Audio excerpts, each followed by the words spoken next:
Right along, we now have Langbourne Russ and William Bean. Wait, hold on, stay there. Okay, so Langbourne Russ has a doctorate in educational psychology from Columbia University's Teachers College. He has been running his own custom consumer research company since the mid-70s, inventing new ways to study people's reactions to products and media, and consulting for the nation's most prominent marketers and educational broadcasters. He is introducing his newest research service here tonight with his colleague, Dr. William Bean, or Bill, a developmental psychologist who will be moving at the end of the year from the Colgate Company to Mattel as VP of Shopper Insights and Competitive Intelligence. Langbourne Russ and Bill Bean.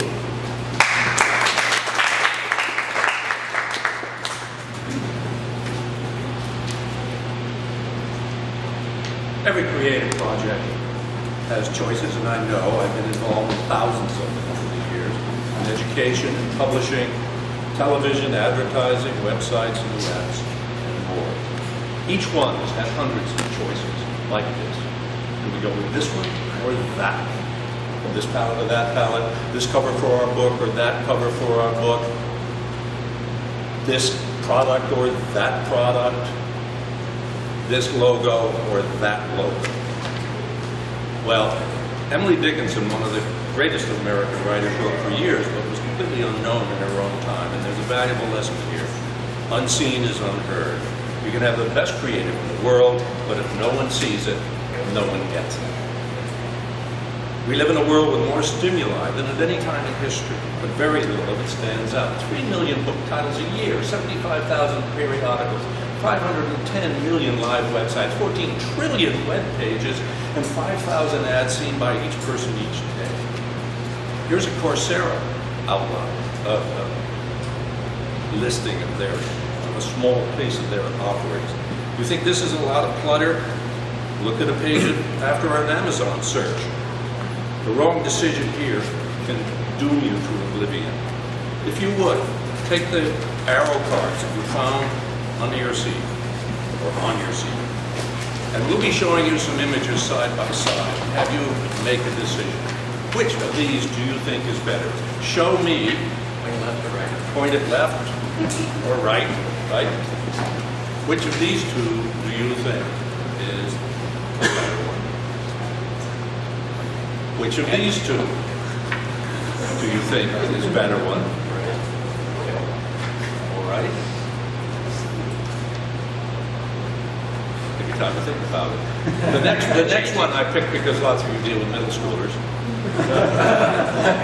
Which of these two do you think?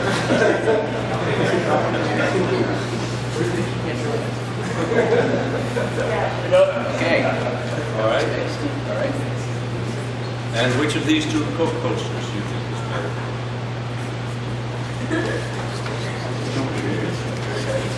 All right. Well,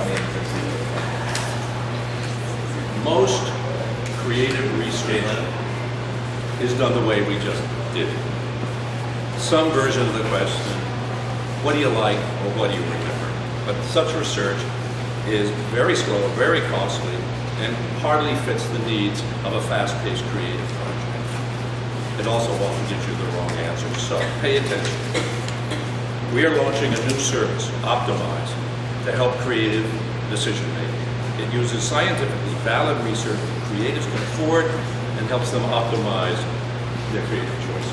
OptimEyes takes a very different approach to this. We don't ask questions, we don't ask people to judge, we merely look at what they look like. Science shows us that your eyes engage in a stimulus 3 seconds before your brain does, and when forced to choose, your eyes look first. This is how fast your eyes decide. That's it. Your eyes steer where your brain eventually thinks, and we take advantage of this to determine which stimulus, which advertising stimulus is better. We show the stimuli to people who are in front of a computer screen, hooked with a webcam. We don't ask them to judge, we just show them the stimulus, and the webcam records where their eyes look. And we record the percentage of choices. These are the stimuli you just saw. This is where eyeballs go.